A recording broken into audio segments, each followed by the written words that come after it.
ඔබ බලාපොරොත්තු වන හීන ලෝකය ඒ සුන්දර ලෝකය ලන් වෙන්න. ඒ සුන්දර ලෝකය Taman ඉදිරියේ විද්‍යාමාන කරගන්න. බුදුදහම තරම් තවත් පාරක් නැහැ.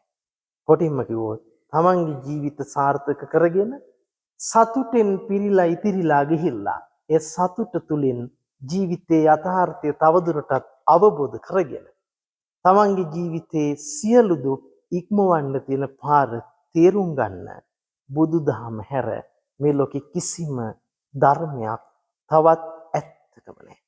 එනම් බුදුදහම කියලා කියන්නේ තවත් ආගමක් නෙවෙයි. ඔබේ ජීවිතේ තීරකයා, ඔබේ ජීවිතේ හසුරවන්නා ඔබම බව තේරුම් ගන්න.